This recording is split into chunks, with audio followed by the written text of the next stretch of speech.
आज हम पाठ 2 पदार्थ एवं पदार्थ के समूह के अभ्यास प्रश्नों को हल करेंगे।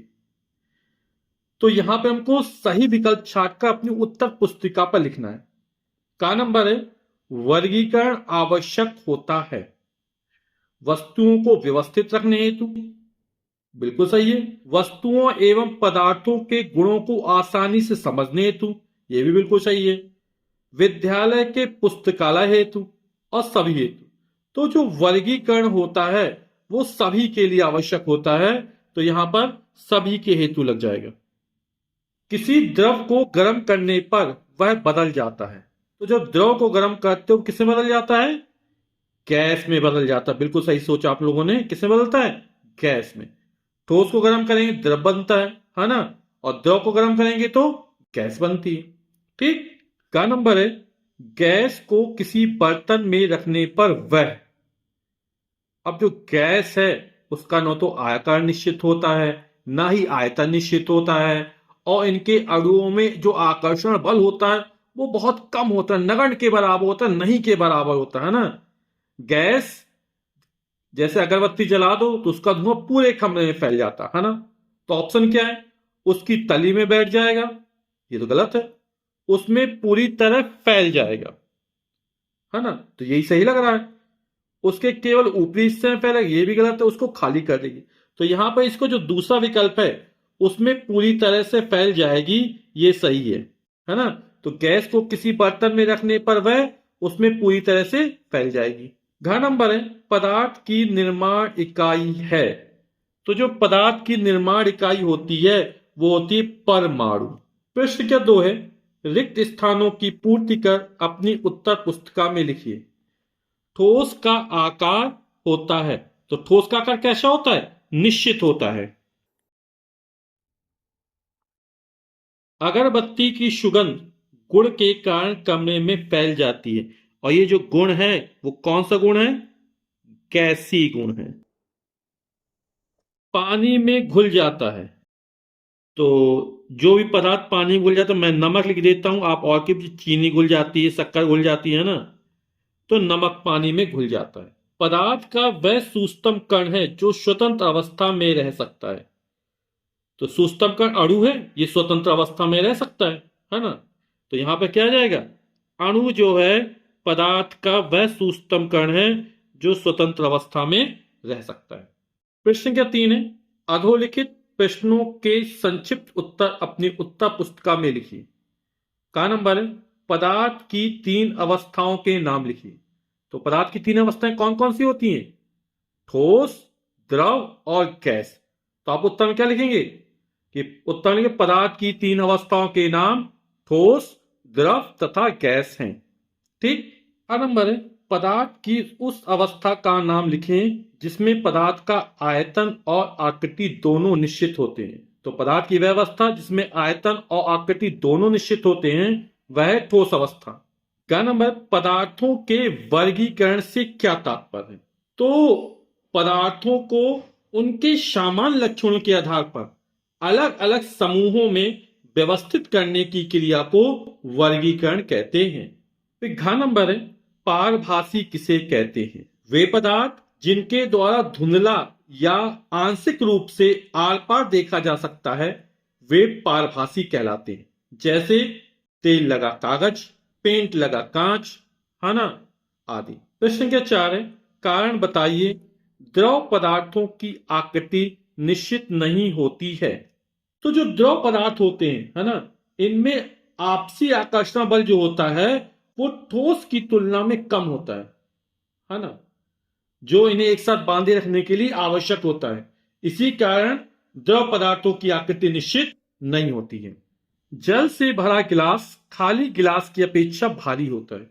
आप लोग जानते हैं जो जल होता है वो भारी होता है वायु की तुलना में, है ना। तो खाली गिलास में क्या होता है? वायु भरी होती है, और जल से भरा उसमें जल भरा होगा, है ना। तो उत्तर में क्या लिख देंगे कि जल से भरा गिलास जल के भार के कारण खाली गिलास की अपेक्षा भारी होता है। प्रश्न क्या 5 है निम्नलिखित प्रश्नों के उत्तर अपनी उत्तर पुस्तिका में लिखिए। का नंबर है एक प्रयोग बताएं जिससे स्पष्ट होता है कि पदार्थ स्थान घेरता है। तो आपने गुब्बारे में हवा भरी होगी ना, है ना। तो जो गुब्बारे में हवा भरती है तो गुब्बारा क्या होता है, फूल जाता है ना। उत्तर में क्या लिख देंगे कि जब गुब्बारे में हवा भरते हैं तो गुब्बारा फूल जाता है, जिससे स्पष्ट होता है कि पदार्थ यानी गैस जो होती है वो स्थान घेरती है। हाँ नंबर, किसी पदार्थ को ठोस अवस्था से द्रव अवस्था तथा द्रव अवस्था से ठोस अवस्था में कैसे बदला जा सकता है। तो ठोस अवस्था है ना, इस अवस्था को द्रव में बदलना है तो क्या करेंगे, गर्म कर देंगे तो ये द्रव में बदल जाएगा। ठीक, ठोस पदार्थ है उसको गर्म करेंगे तो द्रव में बदल जाएगा, और जब द्रव पदार्थ को ठंडा करेंगे, है ना, तो ये फिर किस में बदल जाएगा, ठोस में बदल जाएगा। तो उत्तर में क्या लिख देंगे कि किसी पदार्थ की ठोस अवस्था को गर्म करने से द्रव अवस्था बनती है और द्रव अवस्था को ठंडा करने पर ठोस अवस्था बनती है। क्या नंबर है, ठोस द्रव और गैस में अंतर उदाहरण सहित स्पष्ट कीजिए। तो ठोस द्रव और गैस में अंतर स्पष्ट करना ना। ठोस में क्या है, इन पदार्थों में कण कण यानी अणु बहुत पास पास होते हैं। द्रव में क्या होता है, ठोस पदार्थों की तुलना में द्रव के अणु एक दूसरे से दूर दूर होते हैं। ठोस पदार्थ के अणु बिल्कुल पास पास होते हैं, द्रव में या ठोस की अपेक्षा या ठोस की तुलना में दूर दूर होते हैं। और गैस में इन पदार्थों में अणु बहुत दूर दूर होते हैं।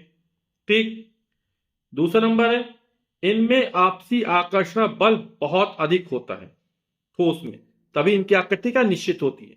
द्रव में क्या है, इनमें आपसी आकर्षण बल ठोस की तुलना में कम होता है। और गैस में क्या है, इनमें आपसी आकर्षण बल नहीं के बराबर तो बहुत कम होते हैं, नगण्य होता है, यानी बिल्कुल नहीं के बराबर होता है।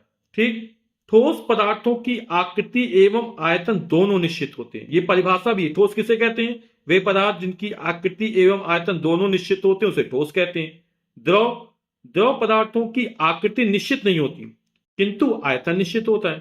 ठीक, ये परिभाषा भी चलिए, द्रव की परिभाषा क्या है कि वे पदार्थ जिनकी आकृति निश्चित नहीं होती किंतु आयतन निश्चित होता है उसे द्रव कहते हैं।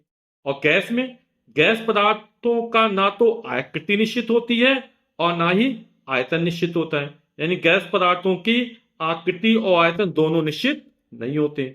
इसमें एक ठोस पदार्थ मतलब पत्थर लोहा हो जाएगा, है ना, ये ठोस है। द्रव में पानी तेल आ जाएगा, और गैस में क्या आ जाएगा, हवा या वायु हो जाएगी, और oxygen gas, nitrogen gas, hydrogen gas, है ना, ये लिख देंगे। ऑक्सीजन गैस लिख दो, हाइड्रोजन गैस लिख दो, है ना, जलवाष्प लिख दीजिए आप, धुआं लिख दीजिए।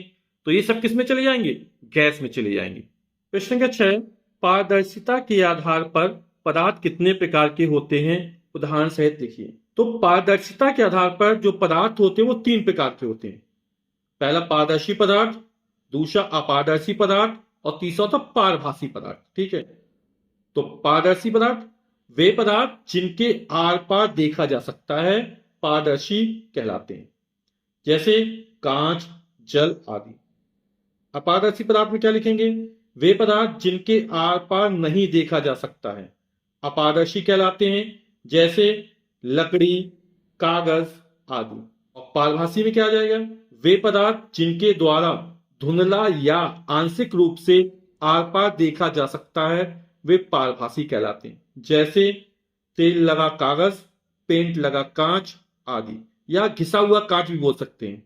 ठीक, अगला प्रश्न है, परिवेश में पाई जाने वाली 3 कठोर व मुलायम वस्तुओं के नाम लिखिए। तो कठोर वस्तुएं कौन सी हो जाएंगी, लोहा हो जाएगा, लकड़ी हो जाएगी, कांच के टुकड़े हो जाएंगे, पत्थर हो जाएगा, है ना, और भी बचे ईंट लिख सकते हैं। तो बहुत सारी चीजें हैं जो कैसी हैं, कठोर हैं। प्रश्न क्या 8 है, चुंबक किन किन पदार्थों से निर्मित वस्तुओं को अपनी ओर आकर्षित करता है। तो इसमें आप लिखेंगे चुंबक लोहा, निकेल, कोबाल्ट आदि धातुओं से निर्मित वस्तुओं को अपनी ओर आकर्षित करता है। तो कौन कौन से नाम लिए, लोहा, निकेल, कोबाल्ट।